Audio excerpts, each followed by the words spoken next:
Ya, 90,2 Serambi FM. Shalom, terima kasih buat Anda yang masih mendengarkan 90,2 Serambi FM dimanapun Anda berada. Shalom, untuk edisi hari ini di hari Kamis 20 Agustus 2020, tepat di 1 Muharram 1442 Hijriah. Ngopi, ngobrol santai dan happy bersama Serambi FM di hari ini spesial Tahun Baru Hijriah ini hari ini Syarul ya. Dan untuk membahas hari ini kita akan berbincang santai, happy ya, bersama dengan narasumber yang sudah hadir di studio kita, yaitu Ustadz Gamal Ahyar LC-MSH. Assalamualaikum Ustadz. Waalaikumsalam warahmatullahi wabarakatuh. Selamat Tahun Baru Islam Ustadz. Ya, Alhamdulillah sudah makin lebih baik ke depan. Amin ya rabbal alamin. Dan hari ini Ustadz kita akan membahas mengenai spirit hijrah di masa pandemi ya, karena kita masih di masa pandemi ini, cobaan yang masih kita lalui sekarang ini Ustadz ya. Dan pastinya kita ingin bisa melalui ini dengan baik juga di tahun baru, seperti Ustadz katakan, juga menjadi pribadi yang lebih baik, pribadi yang baru seperti itu Ustadz ya. Dan nanti kita akan membahas, berbincang juga lebih panjang Syarul. Seperti biasa juga Anda bisa mendengarkan program baru Serambi FM ini, ngopi, ngobrol, santai dan happy bersama Serambi FM, itu melalui live Facebook di Facebook Serambi FM, Instagram Serambi FM, dan Anda juga bisa nanti ikut berpartisipasi di line telepon kami di 0651637172 atau bisa mengirimkan pesan WhatsApp ke 0811689020. Dan hari ini seperti biasa Saudara Lord, Anda bisa lihat kita juga hari ini ngopi bersama Ustadz. Ustadz udah ngopi Ustadz, gimana Ustadz? Kopinya kira-kira Ustadz, tanggapan buat kopinya Ustadz dari Rumoh Aceh, Kopi Luwak Rumoh Aceh, Kopi Luwak original Gampung Gayo. Tanggapan Ustadz gimana Ustadz? Iya, kalau kopi Rumoh Aceh ini memang nggak ada duanya ya. Rupanya Ustadz juga pelanggan tetap ya Ustadz ya di Rumoh Aceh ya. Dan memang sudah diakui sekali rasa kopinya Ustadz ya. Ini hari ini kita kena sanggar nih Ustadz. Iya, alhamdulillah. Segar ya ngopi hari ini Ustadz ya. Apalagi di tahun baru juga, semoga juga ini menjadi awal yang baru juga ini Ustadz. Baik Ustadz, mungkin ini di awal tahun baru ini Ustadz ya. Ini kan 1442 Hijriah, alhamdulillah kita sudah sampai di tahun ini. Dan mungkin untuk mengawali Ustadz ya, banyak mungkin generasi yang masih muda terutama yang masih belum mengerti makna dari tahun baru Islam ini. Seperti apa nih Ustadz kita memaknai tahun baru Islam ini? Baik, bismillahirrahmanirrahim. Alhamdulillah, wassalatu wassalamu ala rasulillah wa ala alihi wa sahbihi wa mawalah. Saudara yang dimuliakan oleh Allah Subhanahu wa taala, tentu kita hampir setiap tahunnya memperingati tahun baru Hijriah ya. Yang mana kalau kita lihat sejarah dahulu, penetapan tahun Hijriah ini ditetapkan pada masa Khalifah Umar bin Khattab. Jadi ketika itu duduk di antara para pembesar-pembesar Islam ya, termasuk di sana ada Ali bin Abi Thalib, yang mana beliau menyarankan agar penamaan tahun secara keseluruhan itu disebutkan dengan tahun Hijriah, untuk mengenang bagaimana dulu proses hijrahnya Rasulullah SAW dari Mekah menuju ke Madinah ya. Tentu saja proses hijrahnya Rasulullah SAW dengan para sahabat dahulu bukan tidak ada tantangan ya, justru banyak sekali tantangan-tantangan. Bahkan Rasulullah SAW sendiri pun ya hampir dibunuh, dan sempat Rasulullah SAW bersembunyi di Jabal Sur, Gua Sur ya. Jadi di Gua Sur sampai Rasulullah masuk ke situ bersama dengan Abu Bakar As-Siddiq. Lalu yang menariknya ya, sarang laba-laba dan sarang burung yang ada di depan itu tidak rusak ya, sehingga kaum musyrikin ketika itu tidak masuk ke dalam gua tersebut. Sampai Abu Bakar As-Siddiq ketika itu sudah sangat ketakutan ya, takut kenapa dengan Rasulullah SAW, sehingga turunlah salah satu ayat Al-Quran di dalam surat At-Taubah. Allah Subhanahu wa taala mengatakan yang mana la takhaf wa la tahzan innallaha ma'ana ya. Jadi jangan takut, jangan bersedih, sungguhnya Allah bersama kita. Jadi beginilah kita lihat proses hijrahnya Rasulullah SAW sampai akhirnya Rasulullah SAW tiba di kota Madinah. Dan alhamdulillah atas izin Allah Subhanahu wa taala sampai ke kota Madinah pun Rasulullah SAW mendapatkan kemudahan-kemudahan. Di sana ada kaum Ansar ya, yang menyambut kedatangan kaum muhajirin yang berhijrah dari Mekah menuju ke Madinah. Bahkan mereka ada rasa isar, ya, wa yusiruna ala anfusihim walau kanu bihim khassasah. Jadi mereka lebih mengutamakan saudara-saudara mereka yang berhijrah daripada kebutuhan mereka sendiri. Jadi ini juga salah satu hikmah kenapa begitu proses kita lihat hijrahnya Rasulullah SAW dengan penuh perjuangan sampai Allah mudahkan ketika sampai ke kota Madinah. Sehingga atas dasar ini pun Ali bin Abi Thalib memberikan saran agar penamaan tahun secara keseluruhan itu disebutkan dengan tahun Hijriyah. Jadi untuk mengenang bagaimana proses hijrahnya Rasulullah SAW agar menjadi lebih baik menurut Allah Subhanahu Wa Taala. Begitu juga kita kondisi saat ini, ya, kita dianjurkan untuk berhijrah tentu ke arah yang lebih baik. Tentu itu semua butuh kepada proses-proses. Iya, betul, ya, Ustaz. yang dulu misalkan sebelumnya kita jarang sholat ke masjid, ya. Coba Sekarang. tahun ini kita, ya, ada proses nih, walaupun ada perjuangan, walaupun di tengah pandemi COVID seperti ini, Iya, betul, ya. Ustaz. Jadi ini juga butuh proses, ya. Dan pahala itu tergantung kepada sulitnya proses seseorang menuju kepada kebaikan. Jadi pahalanya itu ketika di prosesnya, bukan ketika di hasilnya saja, ya. Jadi saudara yang dimuliakan oleh Allah Subhanahu Wa Taala, tentu penamaan tahun Hijriyah ini, ya, sebagaimana kita sebutkan tadi atas dasar saran daripada Ali bin Abi Thalib dan akhirnya disetujui oleh Umar bin Khattab, sehingga jadilah tahun secara umum ini adalah tahun Hijriyah. Dan kalau kita lihat secara umum, hampir setiap agama itu punya penanggalan, ya. Orang Nasrani mereka punya penanggalan Masehi.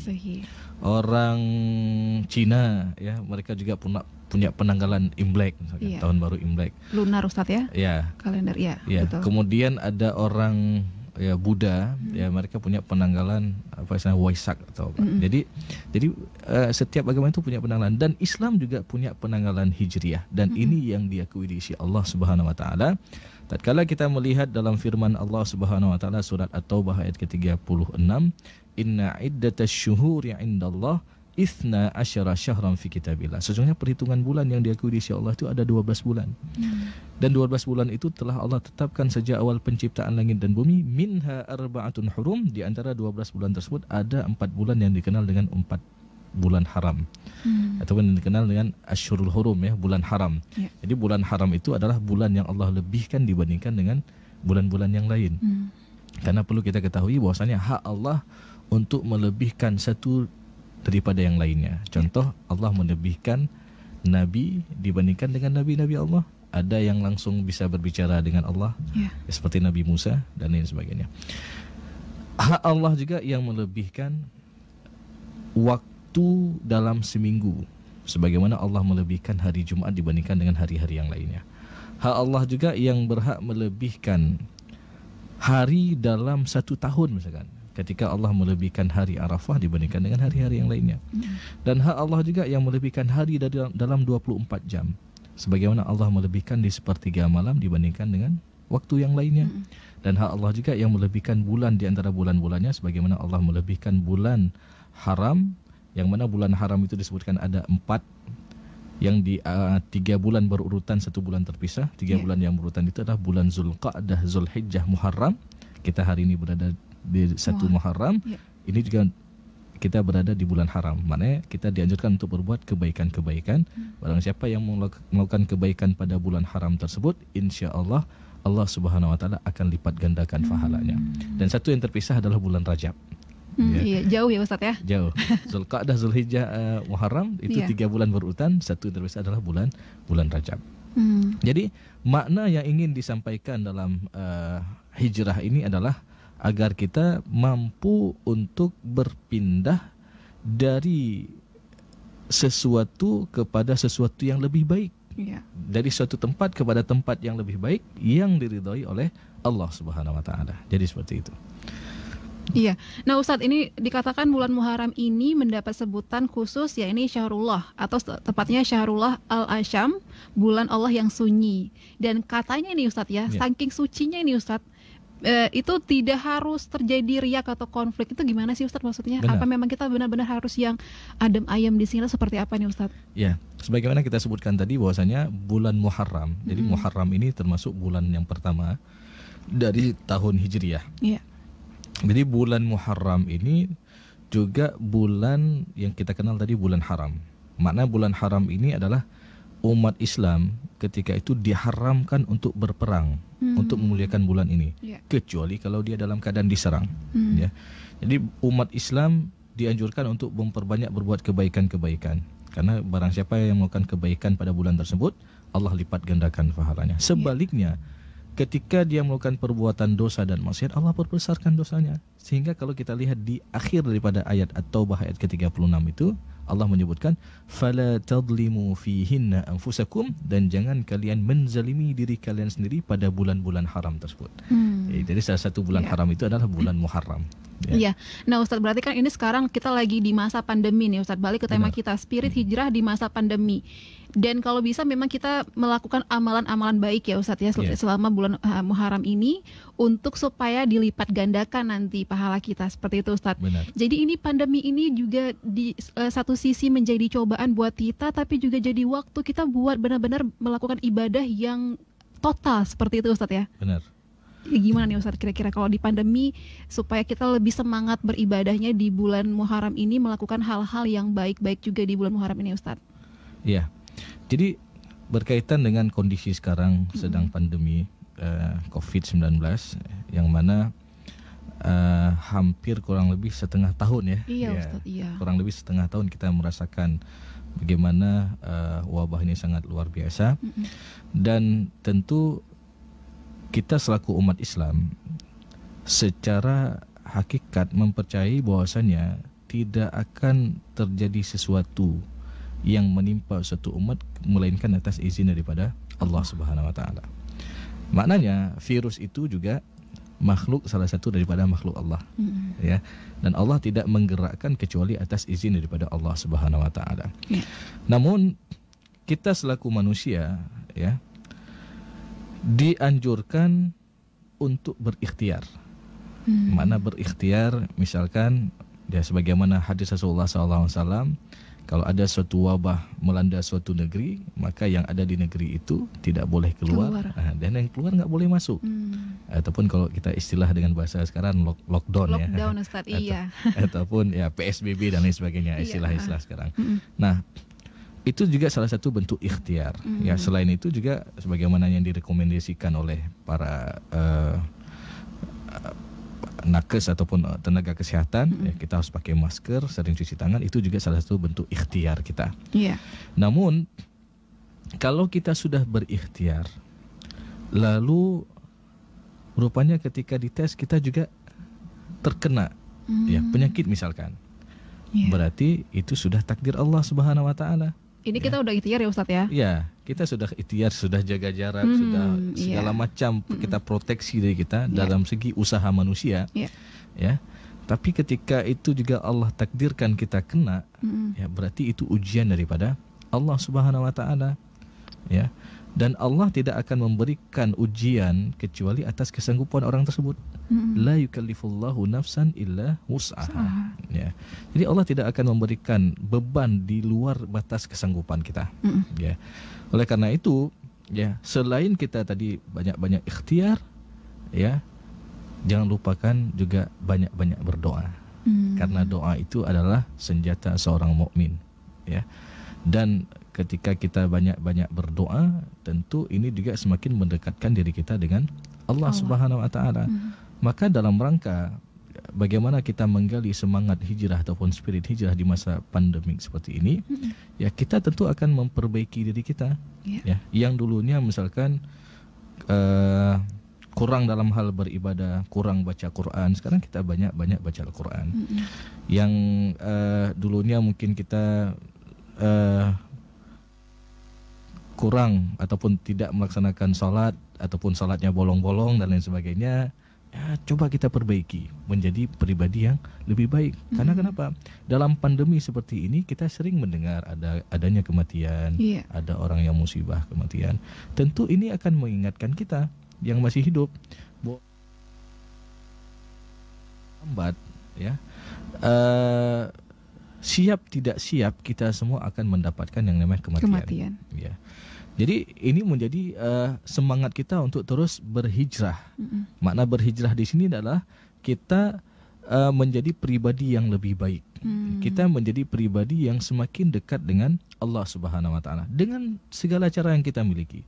Baik itu kebaikan antara kita langsung dengan Allah dalam hal ibadah-ibadah, ataupun kebaikan yang berkaitan dengan hablum minan nas.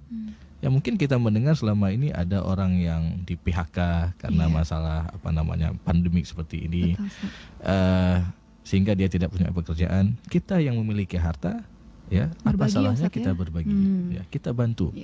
Karena ketika seseorang membantu orang lain, dalam hadis Rasulullah SAW disebutkan, barang siapa yang memudahkan urusan seorang mukmin, maka Allah akan mudahkan urusannya dunia dan akhiratnya. Jadi tidak hanya dunia kita dapatkan kemudahan, tapi juga akhirat kita mendapatkan kemudahan. Dengan membantu saudara yang lain ya Ustadz. Benar sekali, ya. Itu dengan kebaikan-kebaikan kecil Ustadz. Ya, walaupun dengan kebaikan kecil, ya. Sehingga Rasulullah mengatakan, la tahqiranna minal ma'rufi syai'an. Jangan pernah kita anggap remeh sekecil apapun daripada kebaikan yang kita lakukan. Walau antalqa akhaka biwajhin taliq. Walaupun engkau berjumpa dengan saudaramu dengan wajah yang berseri. Jadi ketika kita jumpa saudara kita, kawan sejawat kita, ya satu kantor dengan kita, kita pasang dengan wajah yang berseri, kita senyum, itu juga satu kebaikan. Jadi jangan pernah kita anggap remeh kebaikan yang kecil seperti ini, ya. Apalagi misalkan ada orang yang membutuhkan bantuan. Oh, kita lihat kita hanya mampu sumbang 10.000 nih, bagaimana? Ya, enggak apa-apa. Itu juga dianggap satu kebaikan. Ya, seperti itu. Apalagi di tengah sulit ya Ustadz ya? Iya, apalagi di tengah sulit. Karena juga kalau kita lihat lagi di dalam surat Ali Imran ayat 133 134, Allah menyebutkan ciri-ciri orang-orang yang bertakwa yang berkaitan dengan hablum minan nas. Salah satunya adalah walladzina yunfiquna fis sarra'i wad dharra. Jadi orang-orang yang senantiasa membantu orang lain, baik dia dalam keadaan lapang ataupun dalam keadaan sempit.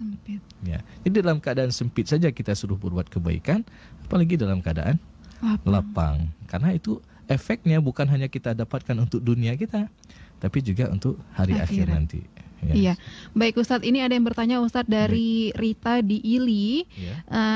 Rita katanya mau bertanya, gimana caranya Ustadz anak muda bisa tetap semangat menyambut tahun baru Islam dengan meriah dan antusias seperti mereka yang mau memperingati tahun baru Masehi. Nah mungkin ini banyak yang kadang-kadang suka kalau untuk tahun baru Masehi itu lebih meriah gitu Ustadz, lebih welcome.